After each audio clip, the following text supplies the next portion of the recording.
Sarah, one of the many recent eyewitnesses who reached out to me, told me a few stories about what she saw. I will tell you a few of her stories. In fact, it happened early in the spring or summer of 2006, or maybe even the next year, in 2007. There was no snow on the ground, and it was after January 15th, when her mother had died. She didn't write it down because she was afraid her sister would read it and think she was even crazier, since she'd always had trouble setting boundaries with her sister.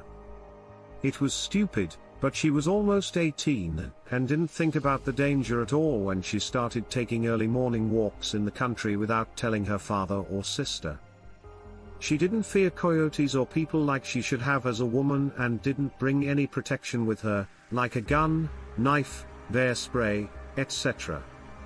She liked being alone in nature and wanted to stay healthy.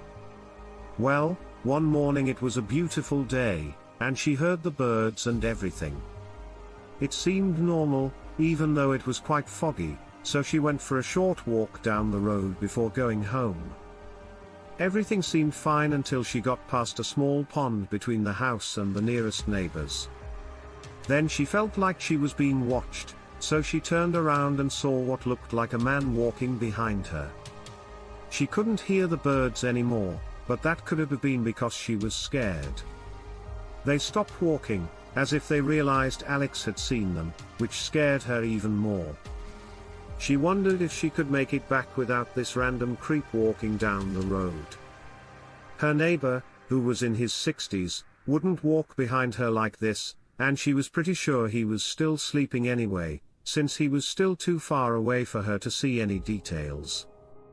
Just a dark figure of a person. The fog and distance made it hard to tell for sure, but it looked like they were wearing a hood. She stood there for what seemed like a long time, but was probably only a few seconds or minutes, wondering why she was seeing what looked like a man following her on the road. He turned and his body seemed to change or shimmer. He jumped into the ditch and ran into the field on all fours, looking like a wolf and nothing like a human anymore. He then disappeared into the woods and fog. She turned, ran home, and didn't go for a morning walk for a long time after that. She had never heard of anything like dogma. So it made her doubt what she had seen even more. She knows this sounds like a lie or something she made up, or like a Twilight werewolf, but she had been awake long enough before her walk and wasn't half asleep, drunk, or on drugs. Her father wouldn't have let her use drugs in her house anyway, and she thought of this story when a guy she knew mysteriously tried to hint that he wasn't exactly human. She didn't tell him this story, but never understood what he meant. This side of the family just never talked about it, which is sad. Not until he was close to dying did he tell his kids that he had seen dark shapes and people in his room that weren't there. But maybe that's a story for another time. Baxter's story is similar and just as interesting as the first. On the weekend of October 24, 1997, Baxter and two friends planned to go deer hunting. They reserved a one-quarter service cabin on the north end of Young's Lake.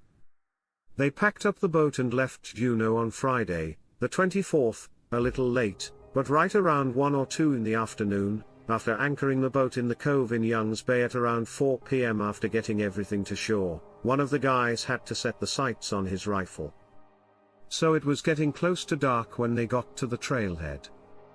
About 5 miles separate the trail to the cabin, and the trail to the lake.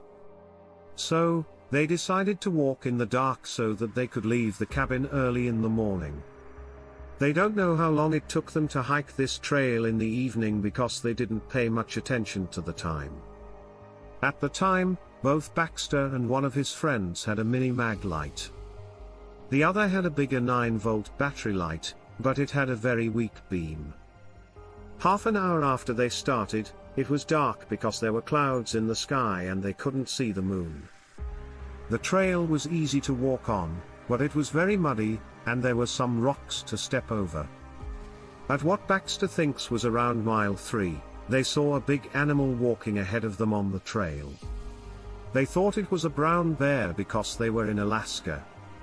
They stopped for a few minutes and talked about what to do. They told the person with the bigger light to keep pointing down the trail so they wouldn't trip over roots, and they decided to keep walking.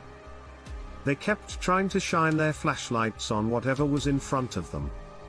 As soon as they started walking again, they could hear it walking behind them.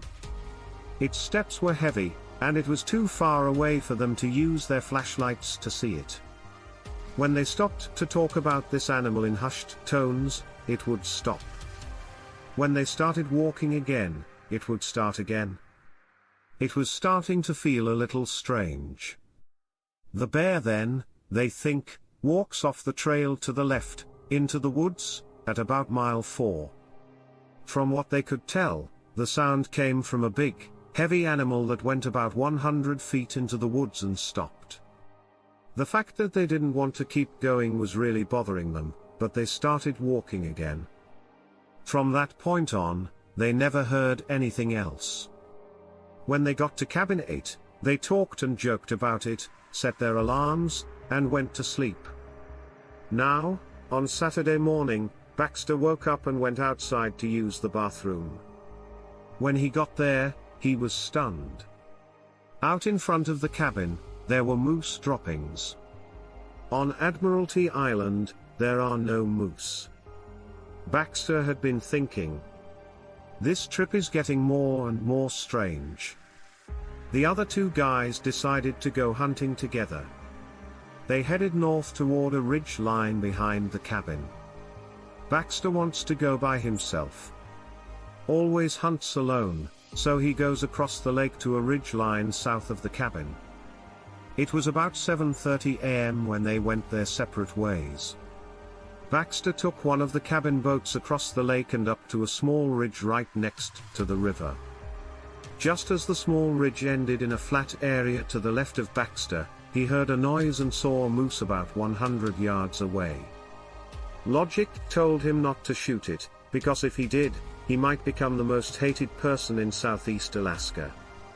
He found out later that the year before, Fish and Game had taken a moose from Douglas Island in Juneau, and moved it to Admiralty, Admiralty Cove. Why do you have it on Admiralty? Didn't make sense. It must be the only moose in the whole world. The Baxter then crossed the flats and headed toward the ridgeline where he wanted to hunt. To get to the ridgeline, Baxter would have to climb this mountain slope to an altitude of about 3,000 feet and then walk uphill on the ridge until he was almost at the top. He was still climbing when he got to what looked like a dirt switchback trail. He was at its lowest point, and to his left, it went up about 25 feet. To his right, it went up another 25 feet to a root, and to his left, it went up another 5 to 6 feet to a big cedar tree. When he got to the root and stepped over it, he saw this smoothed out beige sand with small, round grains in front of the tree. After he was standing on the sand, he looked to his left and saw something black. As a reflex, he turned and got his rifle ready for a hip shot. He thought he saw a black bear in the corner of his eye. But there was a dark hole at the tree's base. A big hole had been dug out. It was likely about 3.5 feet wide, 2.5 to 3 feet tall, and about 3 feet deep. It had just been dug. This hole was between two roots. At the tree, it was about 5 feet wide, and from there, it spread out between two big roots. Baxter saw that the sand was smooth and that his footsteps were leaving marks in it. He moved to the second path, and on the other side, where there were Bigfoot footprints, the sole of his boot is 12 inches. He put his heel to heel on one of the prints, and it was about 16 inches long and 6 to 6.5 inches wide. As soon as Baxter stepped into this print, he looked up and saw that over this draw with adler trees, about 100 feet away from him, the top of an adult tree started to shake and move back and forth violently. Baxter would say that this tree was between 35 and 45 feet tall and had a trunk that was maybe 8 inches in diameter. What really caught his attention was the back and forth shaking. So Baxter said to himself, "Man, that's scary." At that point, he was completely freaked out, and he started to move downhill away from it. He could hear all this crashing as whatever it was went uphill and away from him. All the crashing stopped in less than a minute, but he never saw what it was because the brush and trees were too thick. He never stopped moving, and he went back the way he came. Around 1 p.m., he got back to the cabin. His hunting buddies had already arrived at the cabin. They told him that there were no deer where they went and that they didn't think there would be any deer in this area anyway. So, Baxter tells him that something scared him where he went. In general, Baxter and his friends decided to cut the trip short and pack up their gear. They left that afternoon and stayed at the Admiralty Cove Trailhead cabin because it was getting dark. On Sunday afternoon, the 26th, they got back home. Baxter has told a few people his story now and then, but mostly he keeps it to himself. Baxter didn't seem to know much about what they thought or how they felt. So, no one knows why Baxter didn't go deer hunting again until October 2000 in Seymour Canal on Admiralty Island with 4 other people. On that trip, Baxter got 2 deer, but he was so scared to be alone in the woods. Since then, he hasn't gone hunting, and I don't think he ever will. When he's alone in the woods, he's always on edge. Even with 1 or 2 friends with him on the hike, it's hard to say for sure what he saw. The footprints were real, and they were probably in a place that no one had ever been. He thinks he saw a Sasquatch on the side of the mountain. He doesn't know what was on the trail. It could have been a bear. But the problem with the bear theory is that the steps were too big to be made by a bear. Most of the time, a bear's walk doesn't make much noise, so I'll let you decide. How do you feel about Baxter's story? This 3rd story was sent in by someone who didn't give their name. In the middle of December 2013, their ex-son-in-law told them this story. Their wife, 14-year-old stepdaughter, and they went to see their daughter in south-central Oklahoma. They gave her Christmas gifts and other things for her first child, a daughter. His daughter and son-in-law lived with his grandparents in the middle of nowhere, about 3 miles off a state road on property where the house was, about a quarter mile off a secondary road. They lived about 50 miles north of Thackerville, which is where Brown Springs Road is. They would find out later that the area is known for ghost sightings while they were there with their daughter. Her husband had just come home from work and was talking and chatting with them. After about 10 minutes, he hears his daughter say, "Tell Dad about it." She was still in the middle of her sentence. But that caught Dad's attention, and he was ready for something crazy, like his son or wife telling him they liked BDSM. Or groups of 3 or something even crazier. Just as the dad was thinking that, his daughter finished her sentence with "He'll believe you." This got the dad's attention, and he told his daughter's husband to tell him about how his daughter and a friend were coming home from a movie. It was about 9:30 p.m. 3 weeks ago. With a cloudy sky, the area was completely dark, and 2 or 3 houses along the secondary road were the only things that gave off light. They turned left or east into the driveway, which was pretty dirt ruts from tires with grass in the middle and lights from his grandparents' house about a quarter mile away. He says that they were about halfway down the driveway when a group of trees about 2 or 3 feet from the passenger side and facing south came into view.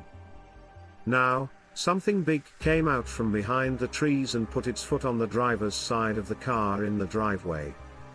It was very big, had black hair with grey patches, and was so close to the car that the headlights only lit up to its shoulder because they couldn't see its head. He thought it was at least 8 feet tall. It ran past the car, heading north across a field, faster than any living thing they had ever seen in the door, in about 3 seconds. The dad looks at his daughter, who is scared as her husband tells their story, which he doesn't seem to enjoy telling. The dad was shocked and asked his daughter if they had told the grandparents.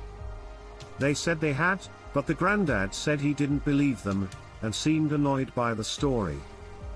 So, the dad went into the living room and started asking the granddad about it. The granddad said, "Yeah, all 3 of them came in here and told me what they saw, but I told them they were just making things up."